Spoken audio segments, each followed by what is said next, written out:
Hey, check this out.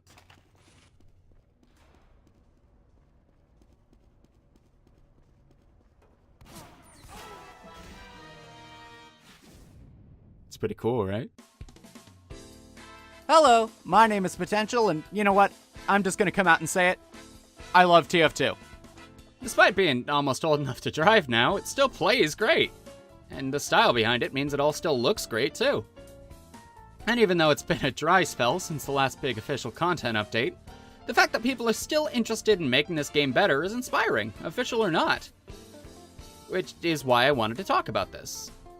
On August 19th, 2008, the Heavy got an item that fundamentally would change the way that he, as a class, was played, branching out from that point onward into two subclasses. Those would be Heavy and Worse Heavy. Just objectively worse.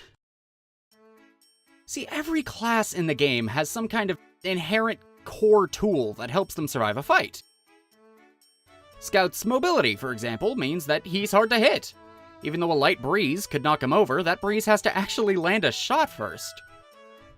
For Soldier, while he lacks the base movement speed that a Scout has, he makes up for it with his knockback, either by knocking enemies away or being able to rocket jump, giving him crazy bursts of speed all at once. Pyro can reflect projectiles and push enemies, Spy can disguise as people and turn invisible, Medic and Engineer both traditionally play behind tanks and come with built-in regeneration, and so on. For Heavy, his survivability is his massive health pool. Where others would run or hide, Heavy just stares enemies down, brushes off whatever hits they're throwing his way, and keeps on mowing. This works fantastically! Yes!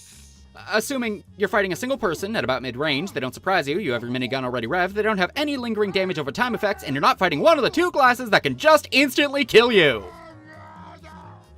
For every other class, their survivability is multi-use. It's not like the Scout only gets one double jump per life, Medic doesn't suddenly stop regenerating halfway through the match, and Sniper doesn't have to walk closer every time he makes a shot. And while the others might use meters or ammo or metal, they can still naturally get more just by fighting. Heavy isn't so lucky. With his stock tools, Heavy's only form of survivability, his health, is one and done. He can't just keep shrugging off hits. Rather, he can shrug off a few during a fight, then he has to retreat and either hope a medic or engineer is close by or try to find a big enough health kit to fill him up fully, which is more difficult for him than any other class, both because of his abysmal walking speed, even more so when he's revved, and the fact that with a health bar that big, you gotta get heals to match it. Which is why the Sandvich is such an incredible tool. By giving Heavy a way to self-sufficiently heal, it allows his stock survivability to be on par with the rest of the team's stock bare minimum. Which is weird. Because it's not stock. The shotgun is. I think a lot of people dunk on the shotgun with Heavy, and I get it, but it's not that the shotgun's bad. It just has a lot to live up to. For Soldier, the shotgun offers a close range option when self-damage from your rockets is an issue, and gives you something other than a projectile for when you're worried about an air blast or a short circuit. For Pyro, it gives them quick bursts of damage at their best effective range, rather than the continuous damage of the flamethrower, and gives them something that can still shoot underwater. For both of them, it gives them a different damage type than what their primary does, in case of resistances, and gives them a killer finisher and combo tool to match perfectly with their knockback mechanics. I'm not going to touch on the Engineer, but if you want an in-depth look, Uncle Dane goes into it wonderfully in his video, as well as the concept of stock weapons as a whole, link in the description for that. For Heavy, he's kind of stuck with the short end of the stick. The shotgun's the same damage type as his primary, it works best at a range he's not comfortable in, and he doesn't have any knockback mechanics to make it work as a combo finisher. That's not to say it's useless, of course. For example, it makes for a wonderful travel weapon. Like I said, Heavy's slow as molasses, and having to rev before firing with the minigun makes you a sitting duck while moving from point to point. Being able to fire as you walk with no penalty to speed or wind-up time to worry about means that taking out backline pick classes is a little bit easier. Also, using it as you retreat if your team is falling back lets you maintain some form of pressure as you backpedal. Ultimately, you're not likely to get a kill like this, but a stray 5 damage pellet might make the difference when you get back to position with the minigun. Second, there's the fact that the shotgun does burst damage instead of the sustained beam that the minigun has. Just like every other class who uses it, the shotgun's a great opener and closer. Being able to put out a lot of damage over a lot of time is good, and it's what gives Heavy such great area denial, but sometimes all you need's a meat shot. There's a third situation that I'll talk about later, but ultimately the scenarios in which the shotgun is useful on the Heavy happen often enough that it's still a genuine point of contention that we should talk about. To contrast, here are some niche situations where the Sandvich is useful. Anytime you take damage, anytime anyone on your team takes damage, just to name a few. Genuinely, there is never a situation in which the Sandvich isn't incredibly useful. And that's not a bad thing. It's just a stagnating thing. By Heavy having a universal option like this, something that will always be applicable in every single match that you play, all of the other weapons that have been designed or ever will be designed for him have to keep that in mind. It doesn't matter how many shots this can put out in a minute or what other secondary effects this gives when it's eaten, every single other secondary has the major hidden downside right at the bottom in red text if you really squint, is not the Sandvich. And it's not that the Sandvich is overpowered either. Like I said, it just lets Heavy be the baseline. It takes a long time to recharge, it can be stolen by your enemies if you miss your throw to your teammates, and you have to fall back when you eat it, which loses you ground and puts you in a very dangerous situation while the taunt— Here. Right here. Remember when I said I'd talk about a third situation where the shotgun was useful? Here it is. Any fight where an enemy catches you with your minigun revved would be a fight where having a quick switch, short-range defensive option, like the shotgun, would be perfect.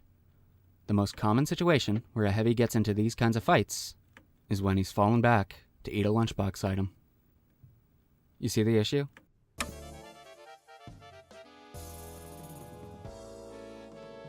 So that's why I'm bringing this topic up. Give Heavy a fourth item slot. Make the Sandvich a stock item, separate all of the lunchboxes from the sidearms, and let him have both.